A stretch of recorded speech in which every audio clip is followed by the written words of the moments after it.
everybody. My name is Dallas Reid. I'm here at Anime Weekend Atlanta. I am best known for my roles as Asta in Black Clover, Zack from Angels of Death, and if I had to pick a third one, probably Yuri Breyer from Spy Family. Been watching. Season 2 just started. Haven't gotten on that just yet. So as far as Black Clover's Asta, Mhm. he's a shonen archetype. Um, how does it feel to voice such an inspirational character and speak these lines that resonate to everybody? Uh, well, initially I don't want to sound too flippant, but I did take it for granted. For Mm, me it was just another job until the second that first fan told me that I meaningfully impacted their lives with the work that I did. hmm And ever since then, you've got to take it a lot more seriously because it's just a job to you, sure, but it can mean so much to people. Like, if I were still if I were still cleaning the restaurant from 4 a.m. to 10 a.m., like was my job before I started doing this, if I were still doing that, there's not a chance in the world somebody would be like, "Hey, the way you scrubbed down that fryer really made an impact on my life." So it went from being just another job to like, oh no, this is an important thing for people. hmm What they consume means the world to them, just like it does to me. Mm. So really had to ask this. So how did you get the job as Asta? Well, it was a little different than how we normally get the job at Crunchyroll, because we recorded a trailer, like the English dub trailer, when all we had was whatever was available of the manga, and this like a minute and a half long, so far untranslated trailer. So there were two character voices in it, kind of talking back and forth. And I got the email that was like, I want you to audition for Asta in Black Clover. So take a look at what it is. We'll have a script for you soon. And I was like, so I loaded up the picture, just two boys, really loud one, and like just kind of a stoic looking guy. And I was like, oh, he probably wants me for like the stoic looking guy. And then he was like, I need you to scream. Uh, and when I first heard the sound of his voice in the J, I was like, I can't do that, right? And he was like, I'm not looking for that. So it was nerve wracking to record a trailer without really having any idea what was going on in the show Mhm. beyond the first few chapters that I had had time to read and prepare for. Uh, but cool. It was really cool to like just over a weekend get an email that was like, I need this by Monday, and you're only like one of four people I'm sending this email to. For Asta. Yes. Sweet. And then so how did it feel when you finally got them? It was like you're Asta. Well, I guess going back to my answer for the first question, initially it was just another job. I was like, okay, cool, 12 episodes, probably going to be pretty hard on me Mm. vocally because he's a big screamer, but I can do that for 12 weeks. And then I get in the booth for episode one, and Chris George goes, all right, we're locked in for the first 52.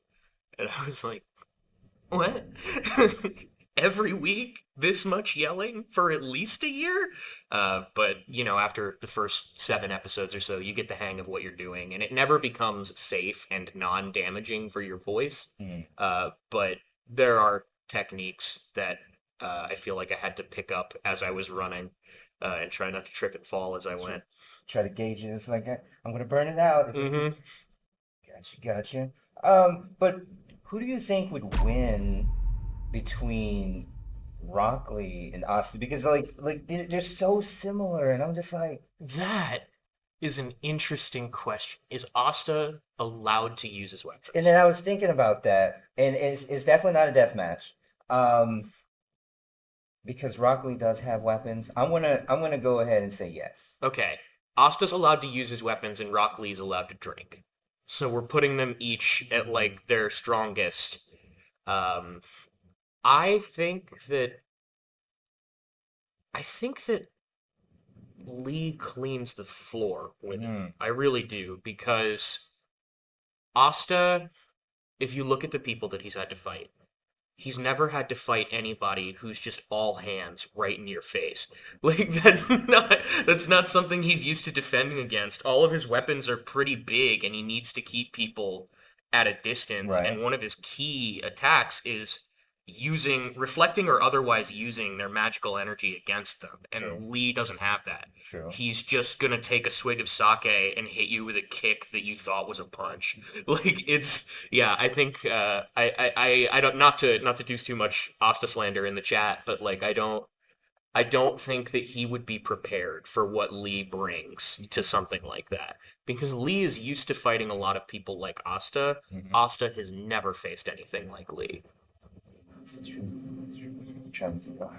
Usually, always against swords or whatnot. I mean, with his own weapons. But what am I thinking? As far as so, were you a Dragon Ball Z fan before getting into Roll of Liquor and Oh, Dragon Ball Super? absolutely. That was like I feel like everybody who's in this industry long enough, if you were an anime fan growing up, you have your that's my moment. And for me, it was putting my stamp on a Dragon Ball property. The only thing I really know about that character, he was a very brief appearance. The only thing I really know about him is he's one of the destroyer gods, like Mm-hmm. Beerus, and his universe was the only one that was excused from participating in the Tournament of Power because they are all too strong, I think. Okay. And so I remember flashback to that. Okay.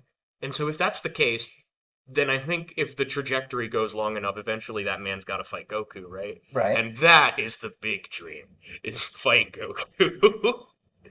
Interesting. Because in anime, there's always that archetype or stand in for the nine-tailed fox in different. Yeah. So, because I was thinking about that too with Kurama, from Yu Yu Hakusho and Naruto, um, and all those. And it's just like, okay, so he's got to be pretty beast. So, Well, one day, hopefully, he gets to fight Goku.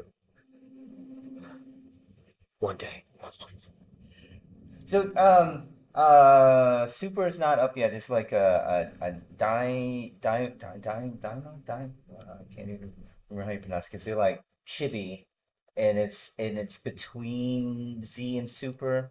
Um, GT, that kind of well, GT is non-canonical. non-can, Yeah.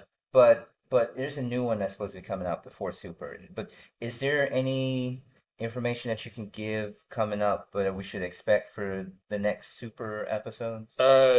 You have revealed to me just now that there's more Super coming, and also another thing. It's a show that I don't keep up with Mm. so much anymore because if I were to keep up with it, I would just be like hungrily looking for that Right, fox right. as I looked through it. So I just kind of let that one wash over me in waves when it decides to hit my shore. It's coming back. Yeah. It's coming back.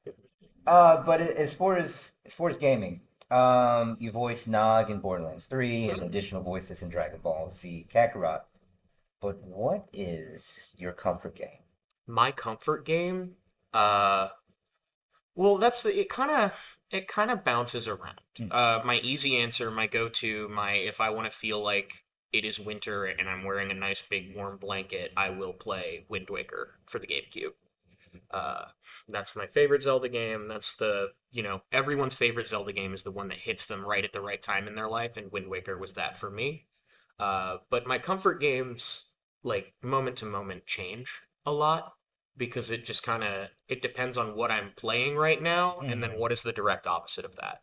So like if I'm really involved in Elden Ring or like for right now like Spider-Man 2, Yes. when I am playing to game, I'm playing Spider-Man 2 right now. But when I am playing because I need something to do with my hands while I try to calm down from the day I just had, Hmm. I play Dave the Diver. Uh, yeah, it's a pixel game where it has everything. It's a pixel game where in the morning you dive in the water and catch fish, Mm. and then in the evening you run a sushi restaurant and you serve the fish that you cook throughout the day. So it's got like Okay. a roguelike diving game element with an oxygen mechanic and a bunch of different weapons. Diner Dash.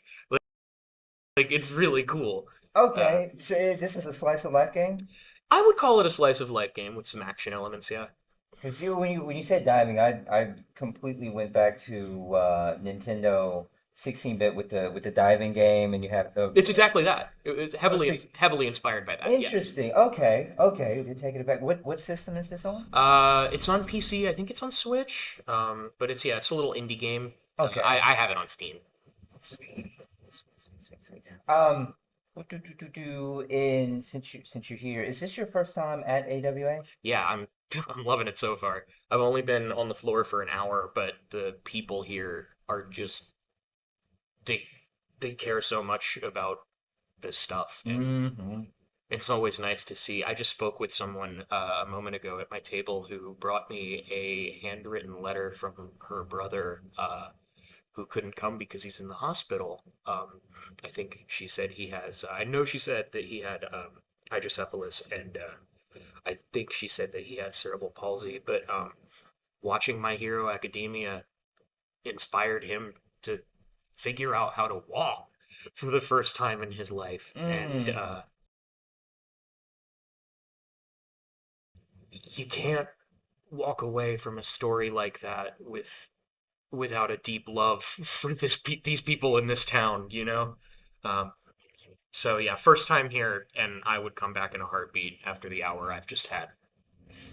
So what? But yeah, because these fan moments, is that like the top tier as far as you're experiencing that really stands out to a fan moment for you? Um, that's definitely like there are a few genres of fan moment that you experience as a voice actor. There's the "you really changed my life." There's the I really thought that this was funny, and like there's the "you really changed my life during a hard time." There's a, I met my girlfriend or significant other through you, and the work that you did because we were both into it, and I saw the sticker on her water bottle or something like that. And then there is like anime as a whole has had a profound impact on someone very close to me who might not be here without it. Mm. And those are like that is the top tier, as far as like how impactful those can be to hear. But you almost hate to hear that like without this you might not be here. Right. Like that's hard. That's hard to be like, I didn't know I was helping. I'm glad I was helping, but I'm very sorry that I had to help, you know? We all have our parts to play. Mm-hmm. It's gonna sound cliche, but just, you know, thank you for watching. All of those moments that I just talked about of, the people that come up and they talk about how this changed their life or someone that they love's life. Uh, they wouldn't have those stories if people weren't watching. So you never know what's going to be important to you until you try it out. Um, I hear that a lot about Black Clover. People are like, I couldn't get into it initially. And it's like, yeah, okay, but you tried it, and that's the important thing. And you wouldn't be coming to talk to me if it didn't eventually catch for you. So just get out there, try stuff. Media consumption is one of the emotions that you can get from a creative work are some of the most human feelings that I think we readily have access to. Uh, uh, and not to say what I am doing is important, but art is. So just get out there and look at some art, gang.